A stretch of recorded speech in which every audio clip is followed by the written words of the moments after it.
Well, welcome everybody to the IISS for a meeting to promote our latest Delphi book, Regional Disorder, the South China Sea Disputes. It's a book that was funded by the John D. and Catherine T. MacArthur Foundation. I'd like to take this opportunity to thank the Foundation very much for their invaluable support. We're lucky that we have both authors today, even though one of them is not actually London-based, Sarah Rain, who is now in Berlin, and is actually joining today the select group of authors who have her name on not one, but two spines of Delphi books. Was our consulting fellow for Chinese foreign and security policy. She previously worked at ISS Asia in Singapore, and before that she was a British diplomat posted in Beijing. Christian Lumiere, who is based here in London, is our senior fellow for naval forces and maritime security. Before arriving at the ISS, he was the editor of Jane's Intelligence Review and Jane's Intelligence Weekly. Now, you'll note that the ISS fatwa against PowerPoint has actually been suspended today. Christian will be using one, and Sarah too. They did a toss beforehand. I can tell you that Sarah won the toss and has put Christian into bat, so he will go first. Thank you. Thanks, Nick. It's true there is a PowerPoint, but that's largely because the South China Sea is so very pretty that it lends itself to a lot of images. This is a very learned crowd, so we won't be delving too much into the details of the various disputes of the South China Sea, but we will gloss over them very briefly. I'll be doing that. I'll be looking at the military and paramilitary situation within the South China Sea as well, and Sarah will be talking about the various diplomatic strategies of both China, the Southeast Asian states, and the US as well. The book's called The South China Sea Disputes, and it's intentionally plural because the South China Sea is not home to just one single dispute. There are four major island groupings which are disputed by a variety of different parties. The Parasols in the northwest, which are claimed by Vietnam, China, and Taiwan. The Pratas Islands in the northeast, which are claimed by China and Taiwan. The Spratly Islands in the southeast, which are by far the most complex and are claimed by 6 parties in varying levels of acceptance, and Macclesfield Bank and Scarborough Reef, which is claimed by China, Taiwan, and the Philippines. The attention given to any of these particular disputes waxes and wanes with the activities of the various claimants as well, and there's a variety of other issues that drive the activity around these particular island groupings. This is a map that we had within the book, which is really just intended to show the complexity of some of these disputes. These are the Spratly Islands and their various occupations as well. Vietnam is by far the most active occupant with about 27 occupations currently. The Philippines has 9, Malaysia 8, China 7, Taiwan just 1, and the Brunei has nothing on any of the islands there. Now that map demonstrates, I think, not only the overlapping claims within the Spratly Islands, but also the proximity of some of these islands and the opposing occupations. The closest islands, for instance, are within 3 kilometers of each other, which have opposing occupants on them. It also demonstrates, to a large extent, the difficulty in disassembling who claims what and what is where. It's slightly misleading in that many of these islands are not actually islands at all, but are in fact reefs or shoals or entirely submerged features. So while those particular dots and squares and diamonds will demonstrate an occupation of some form, they don't necessarily show a very large island, which I think is fairly clear when we look at this kind of image here. This is the Scarborough Shoal or Scarborough Reef, and the Philippines planting a flag in the 1990s after being concerned by China and its encroachment into the area. The Scarborough Shoal became much more of a specific issue in April last year when China and the Philippines were involved in a standoff involving Chinese fishermen, a Philippine naval vessel, and subsequently Philippine and Chinese paramilitary vessels as well. I think the image is very good for demonstrating, first of all, the size of some of the features that we're talking about here, but also the legal aspects of it. According to UNCLOS, there's a difference between rocks, islands, low tide elevations, or just other maritime features. And how you classify those particular features reflects on what is legally allowable in terms of maritime zones as well. So an island that can sustain economic life, for instance, would have a 12-mile territorial sea and a 200-mile exclusive economic zone, as well as a potential extended continental shelf claim, whereas a rock which cannot sustain economic life would simply have a 12-mile territorial sea.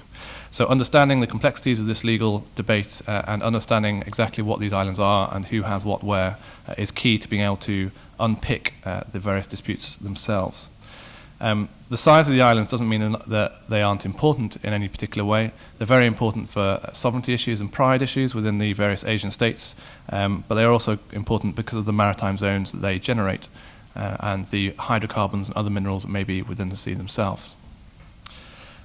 Which leads us on to why these disputes are important for the various claimants, as well as further beyond the region. The South China Sea itself is a key thoroughfare for the maritime industry. It is through the South China Sea that more than half of the world's merchant fleet tonnage passes any particular year. So that demonstrates not only its importance to the region, but also far beyond the region, given the European, North American, and other states that are relying on this particular maritime traffic. Northeast Asia, which is necessarily very oil import dependent, has more than 2/3 of its oil passing through the South China Sea during any one particular year. So China, Japan, and South Korea, as well as Taiwan, for instance, are very keen to make sure that those oil supplies keep flowing.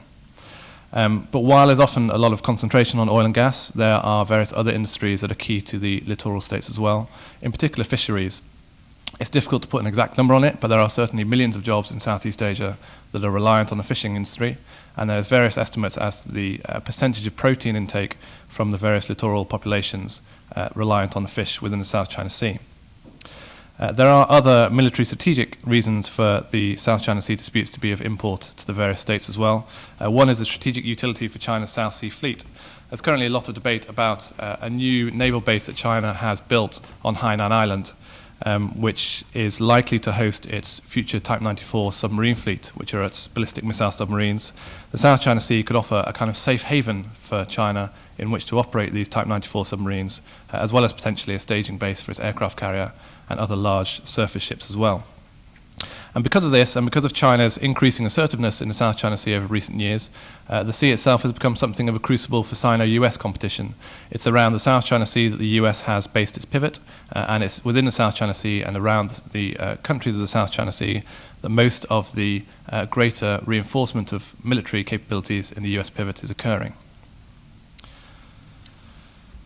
So along with the obvious economic, diplomatic and strategic importance of the South China Sea, we've seen a great militarization of the sea over the past few years as well. Driving this to a large extent has been China's very rapid naval development. China, which obviously has a very expansive claim to the South China Sea through the Nine Dash Line, has also been increasing its presence there, both militarily and paramilitarily. We've seen, for instance, an increase in anti-access area denial capabilities, which are much touted by the US. It has more than 60 tactical submarines in its fleet. Some of the more modern ones are being deployed to the South Sea. The anti-ship ballistic missile, the Type 22 fast attack craft are all asymmetric capabilities designed to deter and defeat larger adversaries. But there's also been a recent focus on sea control by China, particularly with the mass development of the Type 56 corvette, of which there are currently 20 in build. And those are likely to be designed to effect a kind of sea control for China within the South China Sea. Following this, we've had a reaction from Southeast Asian states as well. We've seen an action-reaction dynamic in some of their naval procurements, particularly in submarines from Southeast Asian states such as Vietnam. This has also driven other submarine and anti-ship missile procurements amongst countries in Southeast Asia. Indonesia, for instance, has also indicated its desire to purchase submarines. Malaysia became a submarine operator for the first time just 2 or 3 years ago, and Singapore has updated half of its fleet as well. Anti-ship missiles are proliferating throughout the region. Even the Philippines is now talking about anti-ship missiles being within its fleet, which, given the paucity of its naval capabilities, is a major step forward. So we've seen a reaction in the procurements of Southeast Asian nations. We've also seen a reaction from the US in terms of its rebalance, with the deployment of 4 littoral combat ships, for instance, to Singapore in the future. The first LCS will be arriving in Singapore this month, and a variety of other military deployments within the region, which, although overall a relatively modest shift in military forces, does indicate intent and a desire to reassure allies as well as deterring, if not provoking, China. Having said that, while there's been a general militarization of the South China Sea, there's also been a focus on the use of maritime paramilitary agencies instead of military forces in order to contain any potential conflict over the South China Sea. China has been really at the forefront of this. Previously, it had 5 maritime agencies that were patrolling the South China Sea and engaged in a variety of different confrontations. Now it has just 2. It unified 4 of its agencies last month under one umbrella of the State Oceanic Administration, which will certainly increase its presence and its ability to operate within the South China Sea, although it will also clarify its intentions with its maritime paramilitary agencies. So these paramilitary agencies have been used to not only prevent confrontation, but also prevent escalation as well, and have given greater options to the force planners within China and other nations to allow them to enforce their sovereignty without leading to any escalatory conflict. That use of paramilitary agencies, I think, is indicative of the kinds of diplomacy we've seen, which have been very multifaceted, but not necessarily reliant purely on military strategies. And it's those diplomatic strategies that I will turn to Sarah now to discuss. So I think one of the things that interested us in particular was this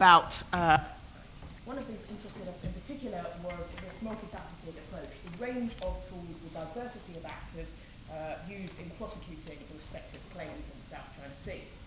And whilst this full spectrum approach, if you like, is hardly unique to China, as the most powerful of the claiming countries, it has effectively and arguably set the tone for dispute resolution, or dispute prosecution rather, and has led the way in developing alternative means to pursuing its interests in the South China Sea, aside from the use of hard power, which of course would probably likely be counterproductive. So Christian's already talked a bit about Chinese paramilitaries and their expanding mandates and reach, so I won't go into further detail in the presentation, except to emphasise that this is a strategy that has been used to particularly good effect by China. For example, with regard to the Scarborough Shoal that you saw earlier, where effectively Chinese marine surveillance vessels turned up at a shoal 150 miles off the coast of the Philippines, 500 miles off the coast of China, and basically haven't left, and have effectively succeeded in changing the status quo in that area. Now, when it comes to Chinese diplomacy, at least, I would argue that China's agenda is actually rather clear. With regard to the paracels, the bottom line is to keep the disputes off the agenda with Vietnam at all. After all, the argument runs, this is established Chinese territory, so what is there to negotiate about? For the other disputes, there remains a clear and entirely understandable preference for the bilateral rather than the multilateral.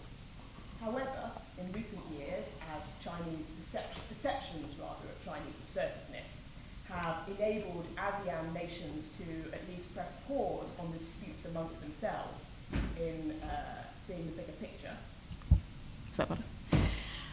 Then Chinese diplomats have worked increasingly harder to confine discussions to the smallest possible regional forum. So, for example, better ASEAN than the East Asia Summit, which of course, as of 2011, now includes the US. So, in what can be characterized as the push and pause of Chinese strategy in the South China Seas, we would argue it's not coincidental that, for example, in July 2012, China signed with ASEAN the guidelines on the implementation of the Declaration of Conduct in the South China Sea, just a couple of months after Chinese paramilitary had cut the cables of Vietnamese and Philippine survey vessels. Now, more difficult to track, and therefore arguably more interesting, is the impact of China's economic leverage in the region, because this is having political consequences when it's used in the context of these disputes to punish miscreants and buy friends. Hence, to refer again to the Scarborough Shoal standoff in 2012, China suddenly imposed restrictions on the importation of bananas from the Philippines, allegedly for health reasons. This target and others was well chosen since bananas are the second biggest agricultural export of the Philippines. And then only in the last few weeks, we've had the first intimations of economic consequences of the Philippines' decision to refer its island disputes with China to an arbitral tribunal under UNCLOS. Meanwhile, at the other end of the scale, Chinese economic largesse is also buying friends with regard to this dispute in the area.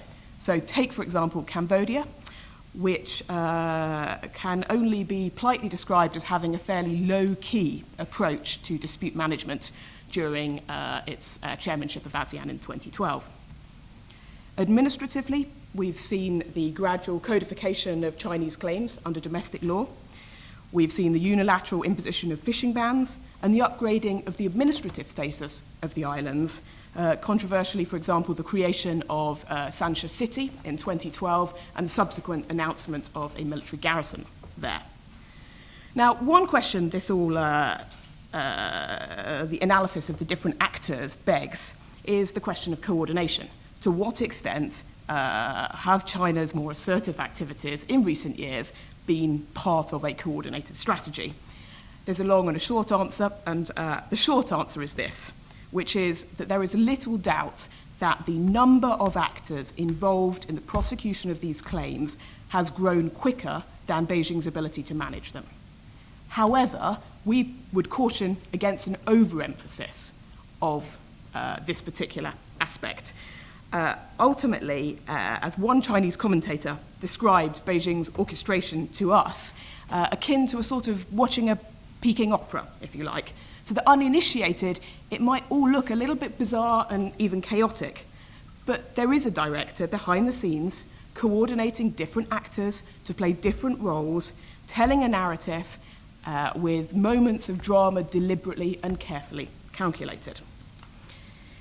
Now, we've already heard about the improvements, at least with regard to the State Oceanic Administration, in coordination, and this is generally no bad thing, in particular if you believe that one of the biggest dangers of the South China Sea disputes is actually conflict by accident rather than conflict by design.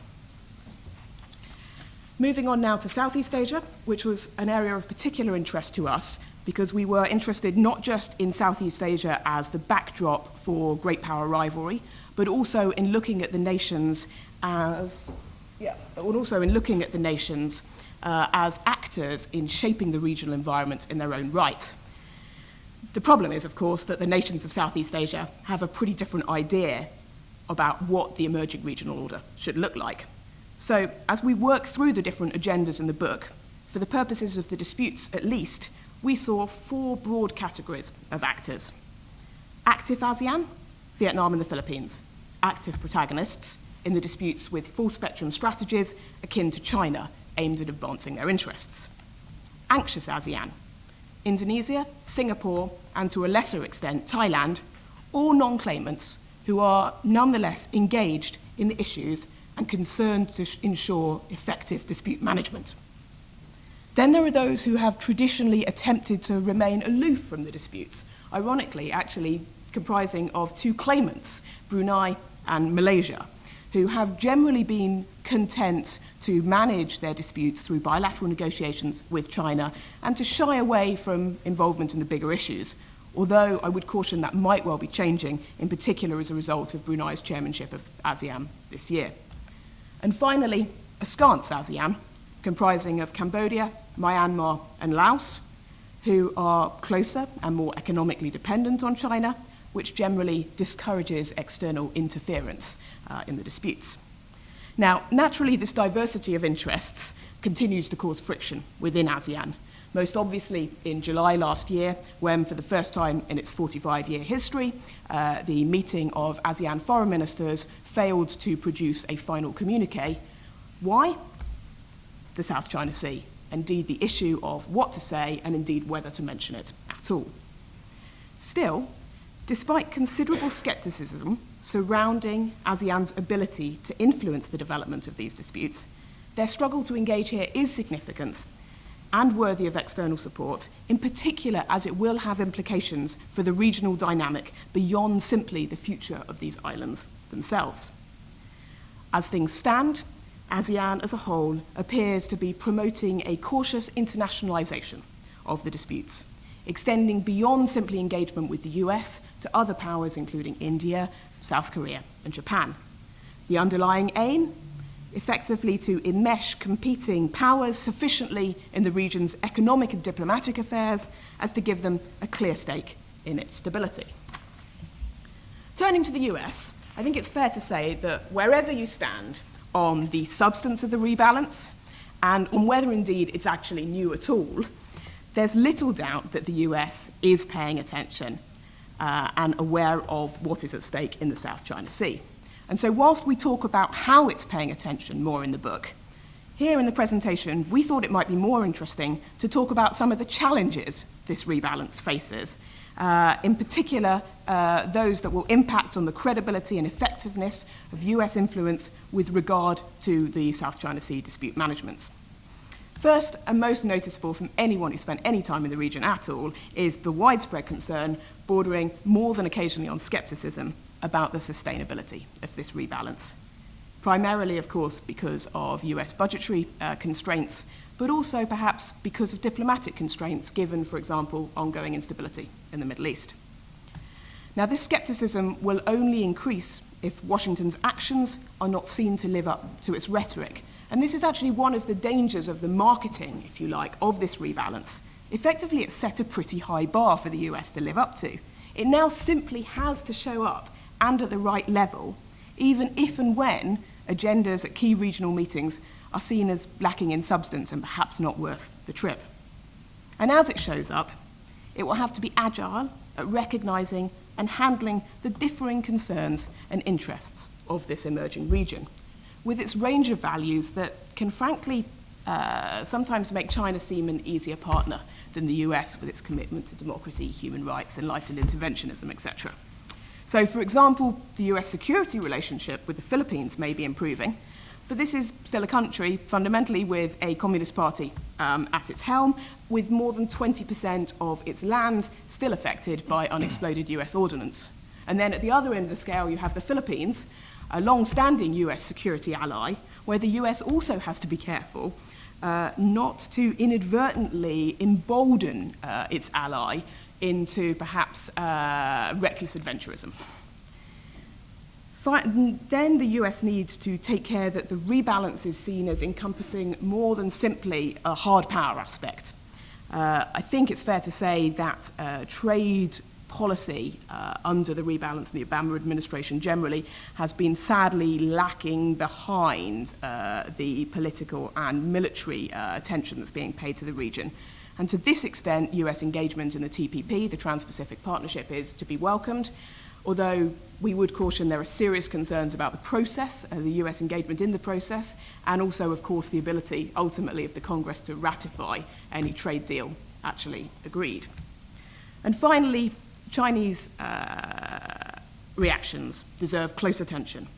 Any visitor, again, to Beijing in recent years can tell you that the pivot rebalance has been seen as fundamentally hostile to Chinese interests on the mainland. The US have to engage and manage such sensitivities sensibly, including through efforts to deliver greater substance to US-China mill-to-mill relations. And ultimately, this balanced approach will work more effectively in its relations with Southeast Asian allies who generally are keen to maintain and improve their security relationship with the US, but also do not want to be seen as taking sides. So in short, as US intentions are tested and as the regional order evolves, if there is to be a pivot within the US's pivot to Asia, it's to be found in the South China Sea. So in conclusion, let's just look at some of the ideas that we looked at for dispute management. Clarification. So it's not particularly original, but all parties need to clarify their claims under UNCLOS. And this means China in particular rejecting any perceived benefit of strategic ambiguity in favour of a move that reassures partners of its commitment to international law. More innovatively, and therefore perhaps more interestingly, consideration could be given to establishment of working groups to determine what features in the sea carry what maritime entitlements, regardless of current sovereignty. And the hope would be that the results would actually downgrade regional perceptions of what is at stake.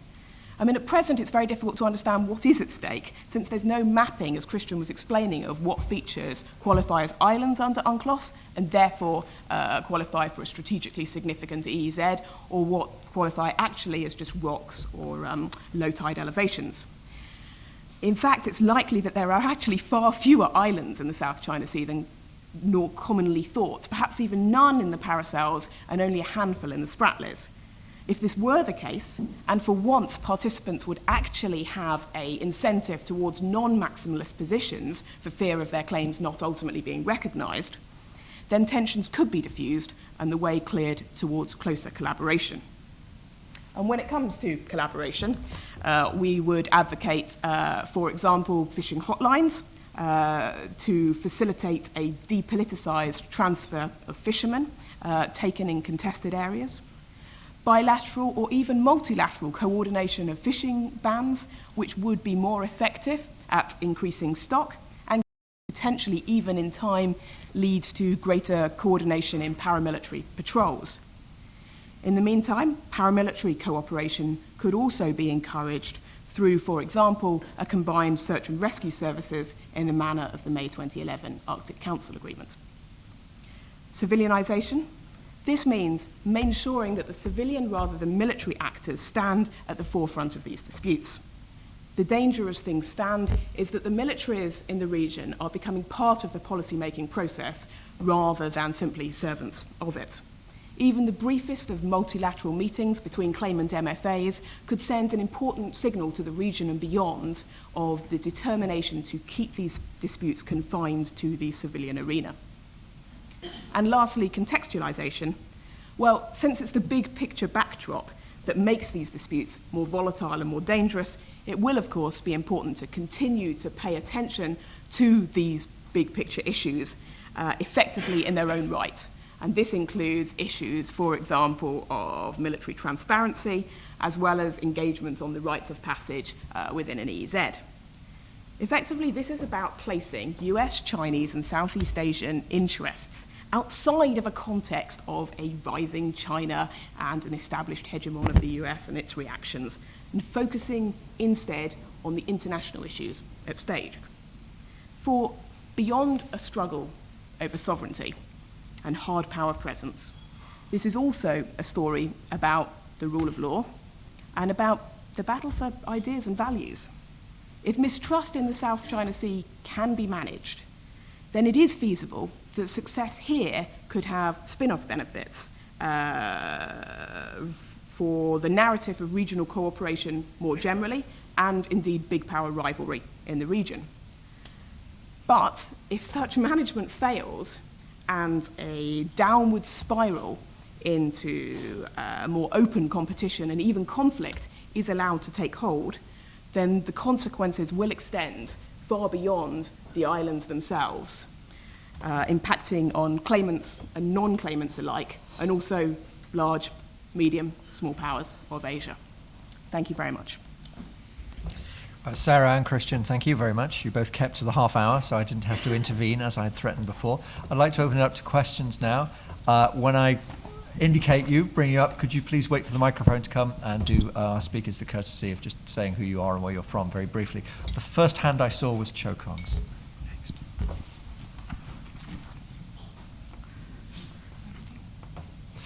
Sorry, back right there.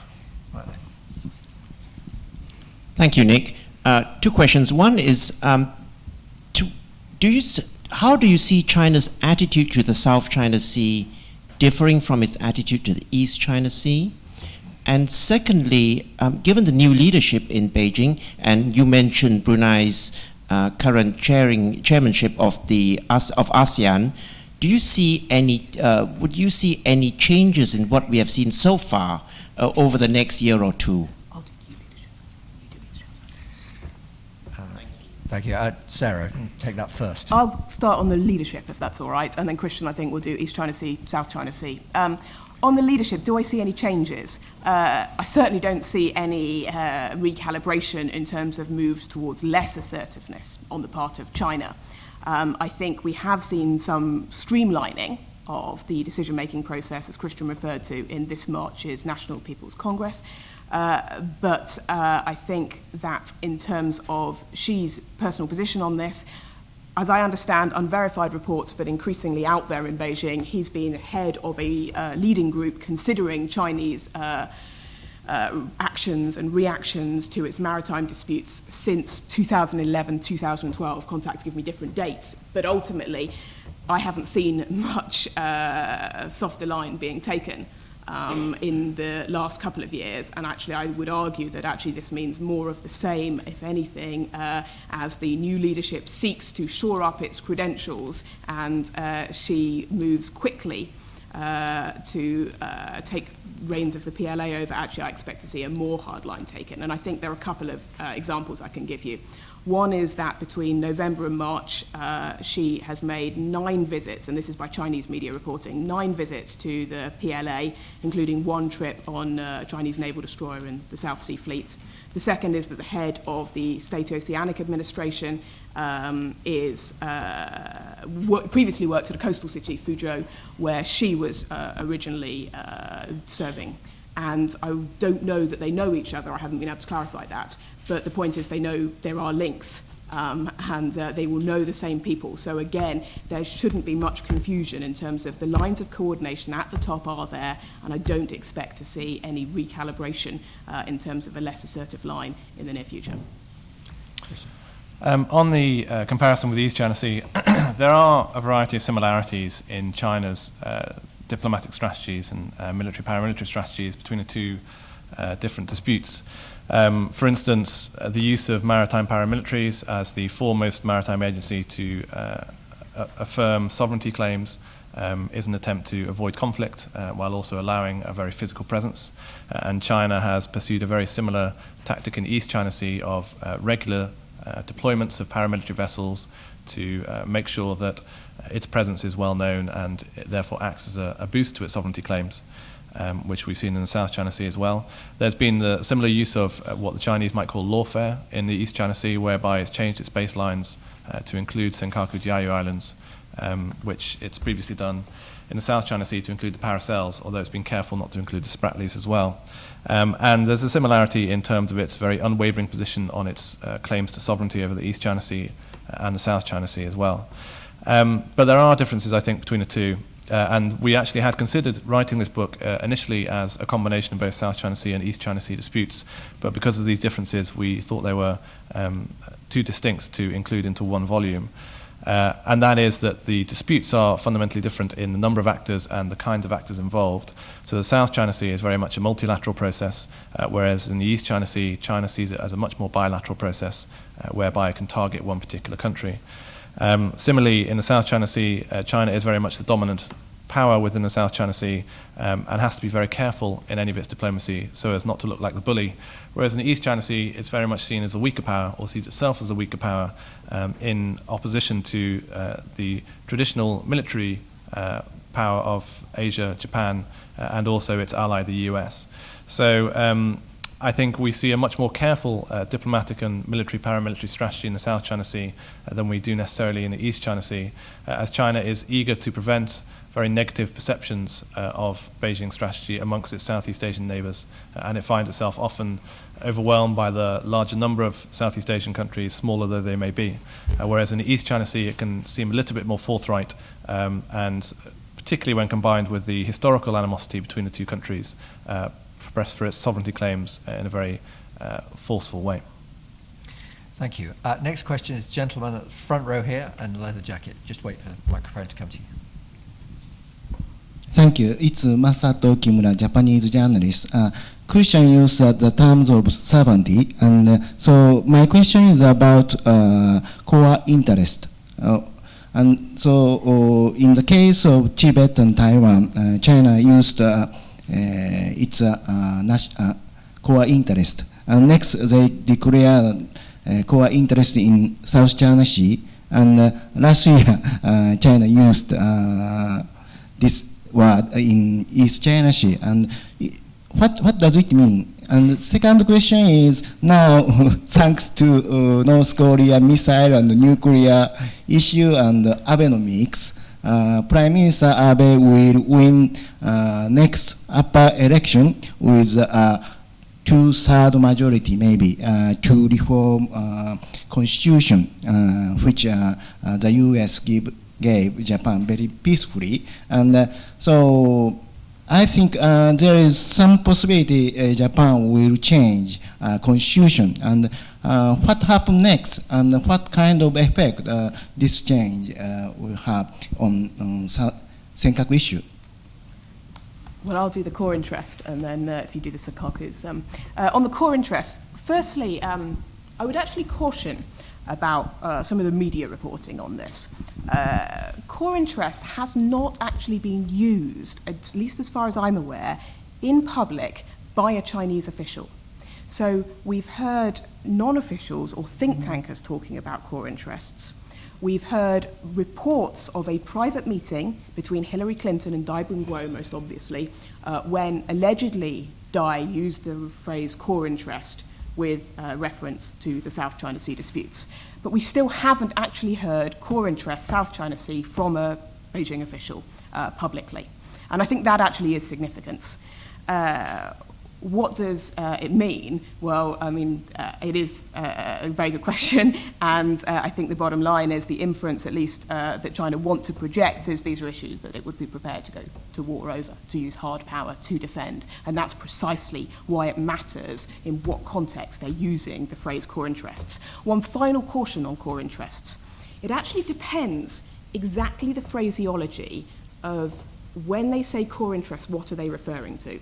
Because actually, if they're referring to the South China Sea per se as being a core interest, clearly that is an escalation.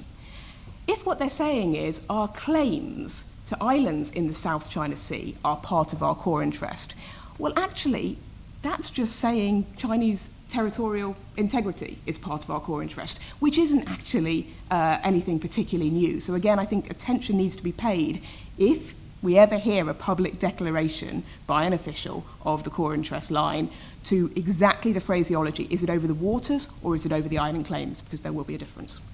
Okay, thank you. Oh, no, Christian. On the issue of Japan's constitutional reform, I do agree with you that I think some form of reform is likely. What form that takes is unclear. And it is clear, however, that any reform will be very incremental and somewhat piecemeal because there is very strong public opposition within Japan to any wider constitutional reform.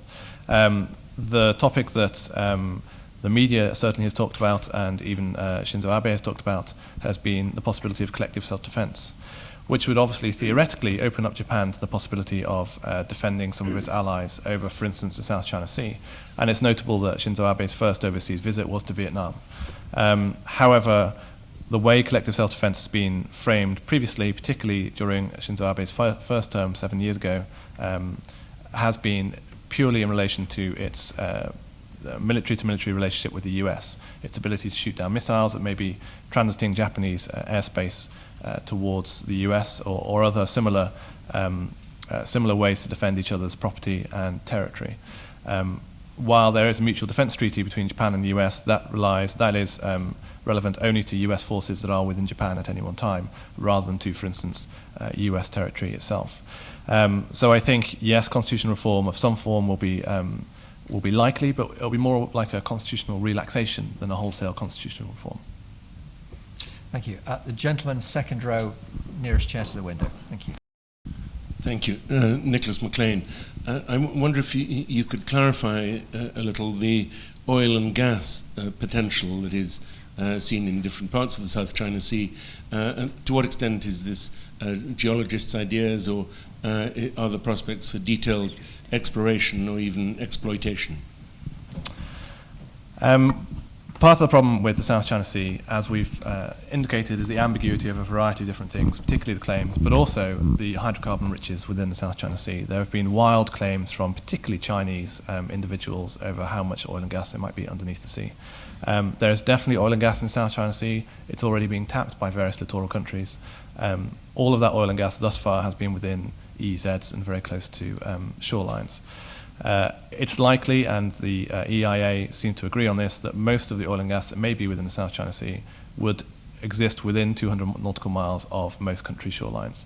So theoretically, were it not for the complications over some of the islands, it would be very easy to delineate who would own what particular oil and gas deposits. Thus far, the exploitation of oil and gas has been somewhat lackadaisical, apart from, for instance, off the Malaysian coast and off the Bruneian coast as well, obviously. That's partly owing to a very slow development of much deeper offshore drilling within the sea itself, given the political difficulties around the islands themselves. So until we know exactly what oil and gas there is, and we don't think there's that much in the deeper waters of the South China Sea, it's difficult to say exactly how much will be exploitable. Can I just add very quickly, though, I think you're right that this is one of the bones of contention where the trends are pointing in the wrong direction, and this is precisely why we find the disputes as interesting as they are, because actually the pressure for resources is increasing. There is no clarity over the exact estimates, but while you have talk of a second Persian Gulf, that actually just adds fuel to the fire in terms of all the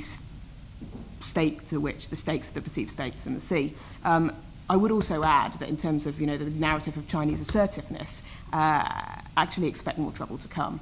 Because in 2006, 2007, as far as China's concerned, they tried the diplomatic route. They issued, I think between 2006 and 2007, it was as many as 18 objections, primarily to the Philippines and Vietnam, over oil and gas exploration in the South China Sea. What impact? What effect?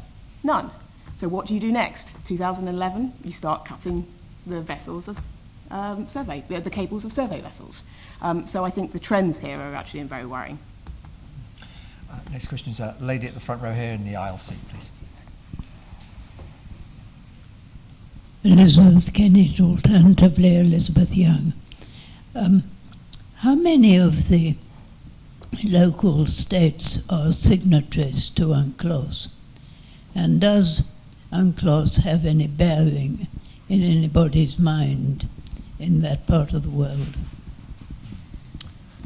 Thank you, Lady Kennett. All of the participants are members of UNCLOS, barring Taiwan, which cannot sign UNCLOS given its international ambiguity. The problem in terms of UNCLOS is that the major power in the region and obviously the most maximalist claim comes from China, and China has opted out of the compulsory mechanisms for dispute resolution. So just this year, for instance, we saw the Philippines request a tribunal which comes under the compulsory dispute resolution mechanisms of UNCLOS with China over the Scarborough Reef. And China, because it's opted out, has no particular compunction or necessity to partake in that tribunal and has refused to do so. So while there is a great diplomatic victory that can be scored by the Philippines on this particular tribunal, there's no legal case that will have any bearing on their particular relationship. So yes, UNCLOS is relevant. In fact, UNCLOS is a driver for many of the problems within the South China Sea. Its interpretation of UNCLOS and differing interpretations of UNCLOS that lie at the heart of US and Chinese ideological differences, for instance. And arguably, it's the acceptance of UNCLOS and its ratification that has led these countries to realize they can now claim much more parts of the sea if they had sovereignty over these islands. So codification of that particular international maritime law has acted as a catalyst for these disputes as well.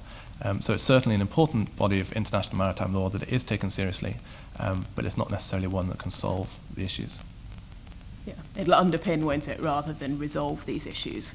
And I think just as a sort of, from Beijing's perspective, if you had a Chinese expert up here, what they would remind you is that although it sounds very awful that that China has rejected a compulsory dispute mechanism under UNCLOS, actually it's far from alone in having rejected Article 121 of UNCLOS. France, Canada, Russia, South Korea. There are plenty of other signatories of UNCLOS who have signed up to everything other than Article 121, which is this compulsory dispute resolution mechanism. And quite frankly, if the US were ever to sign up to UNCLOS, were ever to ratify, rather, UNCLOS, it's highly likely they would opt out also. Thank you. Next, back right, if my eyes do not deceive me, it's Desmond Bowen. Well, it is Desmond Bowen, a member here at IISS. I mean, I was just going to ask that question about the US and whether the US, I mean, there was talk, I mean, what Sarah said about, the rule of law and resolution through the rule of law. I mean, the fact that the United States has not ratified UNCLOS, I mean, to what extent does the United States sort of undermine its own position and indeed undermine an international effort at resolution of these issues? Can I offer my unpopular answer to this? Which is, I'm afraid I don't actually think very much. I think when there was a big push to get UNCLOS ratified, for example, last year at Shangri-La Dialogue, we heard Leon Panetta say exactly that it undermines the credibility of the US commitment to international rule of law in Asia when actually they can't ratify this international treaty. Ideally, of course, they would do.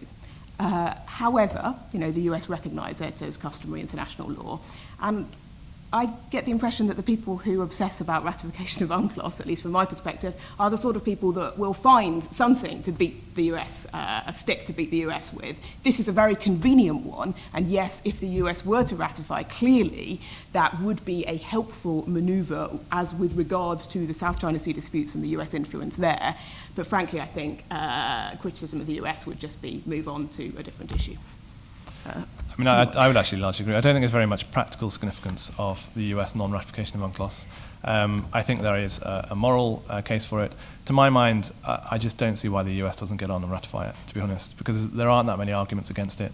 There are those hawks within the US diplomatic establishment that would worry about the various disputes that the US has and whether it would limit US freedom of action.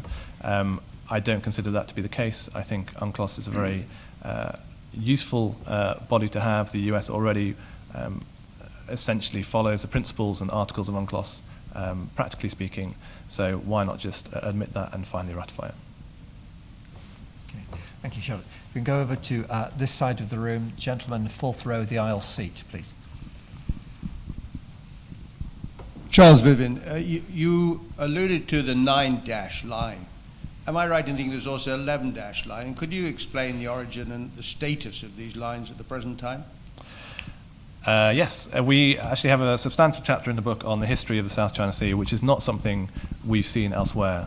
So I would commend that to anyone who's interested in the very intricate and fascinating and at times amusing history of claims in the South China Sea, involving imperial states, their successor states, individuals, slightly wacky individuals claiming the entirety of the South China Sea and leading to various maritime disasters. The 11-dash line was a map that was first produced by the Republic of China in 1947. It was then adopted by the People's Republic of China in 1949 when it came into being and maintained by the Republic of China.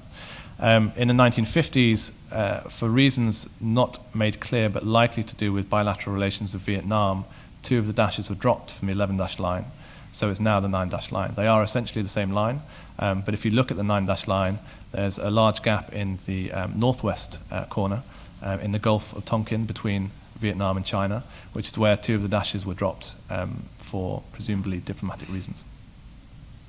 I would say one more thing on the 9-dash line is that while it existed theoretically for about 60 years, we didn't actually see it formally until 2009 when there was a flurry of diplomatic responses to claims by Vietnam and Malaysia to the Continental Shelf Convention. And that saw China use for the first time formally in diplomatic terms the 9-dash line, which was a great concern to various states that it was formalizing its very maximalist claim to the South China Sea.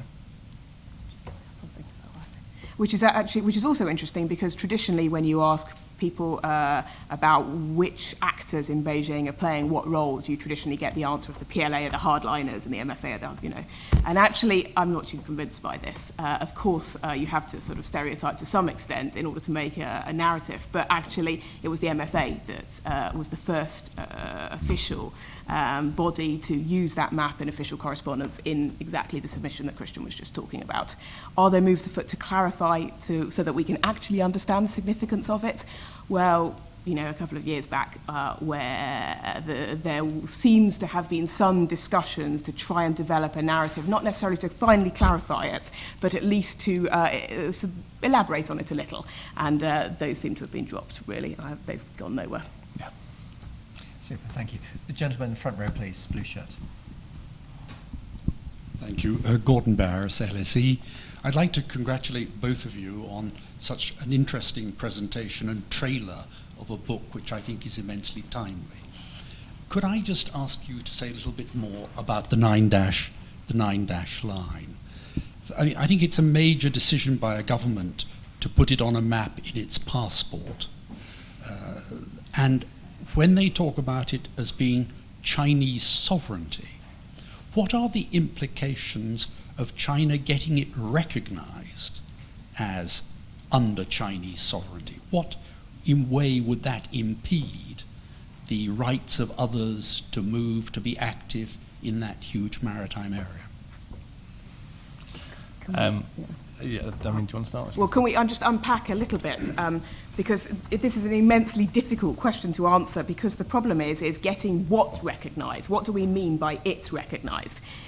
We don't even know what the islands are in the South China Sea, and therefore what EEZs could be generated from those islands. So the implications could range from the quite considerable, if actually all of Chinese claims were recognised and actually there is an abundance of islands as recognised under UNCLOS, to actually really not so significant if actually collectively the decision is made that legally under UNCLOS actually there are no islands in the Paracels, and therefore actually they can all be Chinese, but they've only got 12 nautical mile territorial zone. And there are very few in the Spratlys. After all, in the Spratlys, there are, I think, 7 islands which have more than 0.5 square kilometre. So actually, if you use the UNCLOS definition of an island as not just being above the tide at high tide, but also capable of sustaining human life, and you say that that capability is based on the natural resources there rather than subsequent development, actually the implications, at least as far as the islands and the territorial stakes that result from them, probably aren't quite as significant as commonly assumed. However, there's another dispute that goes alongside this as well, which is the US-China dispute on effectively the right to spy within an EEZ. And again, if those islands are to generate 200 nautical miles of EEZs because they are islands, then this hugely, the other variable that Chinese interpretations under UNCLOS actually take hold within the region. And I think that is a real danger.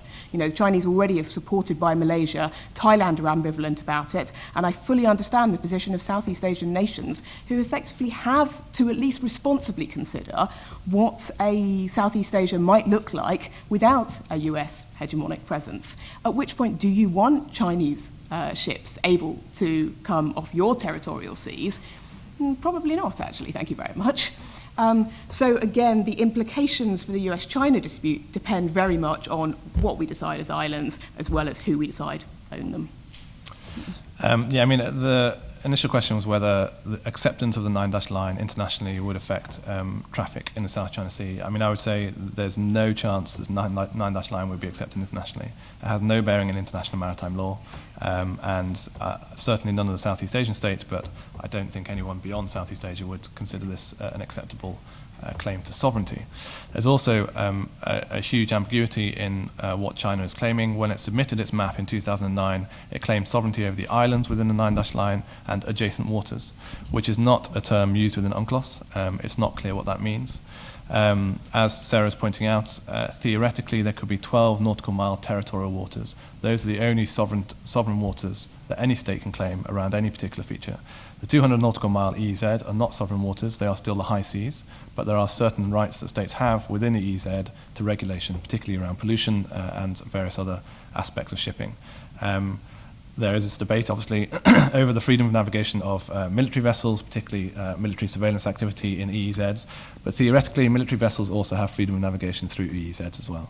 So even if China was to claim all of the maritime features, the only way it could really regulate certainly military traffic and only to some extent commercial traffic would be within 12 nautical mile territorial zones, not within all of the waters of the 9-dash line. We do have time for one more question. While it percolates within the audience, let me ask one of my own, and it follows on from Sarah's point about freedom of navigation and the right to spy. And that's what does some of the Southeast Asian states view as on this. You can say on the one hand they might be anxious about anything that would weaken the US commitment and the US ability to act. On the other hand, not wanting to actually be provoking China in any way. And if we can then sprout a third hand also about if there was a right established, whether ultimately that would give free rein for the Chinese neighbor to intrude rather more on their own waters. Who wants to go first? I think you just said it, exactly. I think the third point in particular is particularly significant as the struggle for ideas and values takes place. The US influence, this is, if you look at the Southeast Asia's engagement in these sovereignty disputes, they're sovereignty disputes. they're not disputes over EEZs and the rights of freedom of navigation in EEZs. And I'm not even really too sure whether they really buy effectively the convenient shorthand of the US of this is about freedom of navigation. Because I don't really see them seriously concerned about Chinese impeding commercial freedom of navigation. The question is about the rights of military vessels through these waters, and that is an area where the US has a lot of work to do to bring Southeast Asian nations on board to its arguments and perspectives on this. But it also adds to our arguments that actually these disputes have global rather than regional significance, because actually the decision made on rights within an EEZ, of course, extends far beyond simply the South China Sea to disputes elsewhere, including, of course, the UK's disputes with Argentina and around the Falkland Islands. And it is also where, to quote, I think it's Peter Dutton from the US Naval War College, his argument is basically that China is creating what he calls a hairline fracture in the international order by its challenge of what, as Christian rightly says, is agreed interpretation of UNCLOS and EEZ rights. Yeah, I mean, I'd say two things. One is that China and the US essentially agree on the principle of freedom of navigation, but they disagree on the details of its implementation, particularly around military surveillance vessels. The other is that actually China's policy on military surveillance activity within EEZ might be short-sighted, given that China is rapidly increasing its radius of action, and it's quite likely that in the future China would like to undertake military surveillance activity in other countries' EEZs. So I wonder whether China's policy might evolve as its naval capabilities also evolve. That's certainly the argument that US officials make to Chinese officials. You know, you too have an interest in this. I don't see any sign that that's bought yet on the Chinese mainland. I think they're a long way off thinking in those sort of terms. The primary concern at the moment is the regulation. You know, how do you become the centre of your own regional environments, and to that extent, the focus is very much on EEZs and a more limited interpretation rather than a more expansive interpretation, despite the fact that we might wish it otherwise. Okay. Gentleman front, sorry, second row, Elsie. Thank you. My name is Alan Collins from Swansea University. This is a question to follow up really the point of conflict management and civilianisation. It's first of all a factual question whether big business in the form of energy companies have been involved in discussions in various Track 2 fora. And the second question is whether they would complicate an already complicated situation, or whether they would provide, possibly through rule of law, a solution. I mean, big business is certainly involved in the South China Sea. There's a variety of international oil companies that are either exploring or exploiting oil and gas reserves in the South China Sea, ranging from, for instance, ONGC in India to Gazprom to major American and British corporations and French corporations to some extent. They've also been subject to slightly coercive backroom diplomacy from China, particularly in the mid to late 2000s, which essentially threatened these companies with punitive sanctions on their operations within the Chinese mainland if they continue to deal with Vietnam and the Philippines. I think these companies are certainly wary of investment in certain areas of the South China Sea. The Philippines licenses, for instance, were very undersubscribed for exactly that reason, and slightly wary of discussion in open fora of their activities. But I have seen some big business involved in Track 2 diplomacy around various seminars and workshops as well. Their presence doesn't necessarily complicate the South China Sea per se, but their exploitation of resources certainly acts as a catalyst to China's assertive behavior within the South China Sea. And this plays into the debate over whether China is active or reactive in its assertiveness in the South China Sea. From Beijing, it looks very much like Vietnam and the Philippines were the ones that broke the status quo by aggressively exploiting or trying to exploit oil and gas resources in their EEZs in Chinese claimed waters, and China had to react. And therefore it's not being the aggressor here, but simply the reactor. That's a matter for interpretation, I think. So yes, the exploitation of resources certainly catalyzes the various disputes. I don't know whether the big business themselves necessarily complicate the diplomacy around it, though. Yeah, I mean, I think just one thing to add to everything that Christian just said, which I fully agree with, which again is the perspective from Beijing, where actually they're all for collaborative exploitation. The problem is that the Vietnam and the Philippines version interpretation of collaborative exploitation was to invite in BP and Exxon. Actually, the collaborative exploitation they were more interested in meant keeping it within the region. And the one example that we have of this, the Joint Marine Seismic Understanding, the JMSU, between China, Vietnam, and the Philippines, you know, it's never held up as a paragon of success. It certainly wasn't. But it actually was derailed more because it became a victim of Philippine domestic politics. And I wouldn't give up on the idea in due course of collaborative exploitation. But the question is, does big business complicate it? Is the big business Western, and is it actually Western, working with Vietnam, Western working with the Philippines, or actually is it kept in-house, if you like, at which point actually, at least from the Chinese mainland, that is something they're more prepared to countenance. Okay. Thank you very much. I want to bring the meeting to a close now, but first to remind you that if you do wish to buy a copy of the book, it is available at the cut price of £10 rather than $14.99. You can buy it from the reception desk downstairs. A few dates for your diary very quickly. Monday next week, 15th of April, Sanjaya Baru, who's the director of our geoeconomics program, is usually based in New Delhi but is visiting London, and he'll give a presentation on Manmohan Singh's 10th year domestic and external challenges. Sanjaya was at one time Manmohan Singh's principal advisor and speechwriter. Then if you can't get enough of Sanjaya, on Wednesday the 17th, he is appearing on an ISS panel on the BRICS as a phenomenon in global affairs. Also on Wednesday the 17th of April, we have the foreign policy of the new Chinese government by the Chinese ambassador to the UK, whose name I'm just about to massacre, Liu Xiaoming. And on Thursday the 18th of April, exploring regime resilience in Damascus, and that's with Dr. Ibrahim Al-Marashi and Julian Barnes-Darcy. It only falls to me now to ask you to join me in thanking our panel for our presentations that were excellent, and answers, I think in particular, that showed both analytical insight, grasp of the big picture, but also a very firm understanding of the detail. And the detail is what really sets this apart. Thank you very much.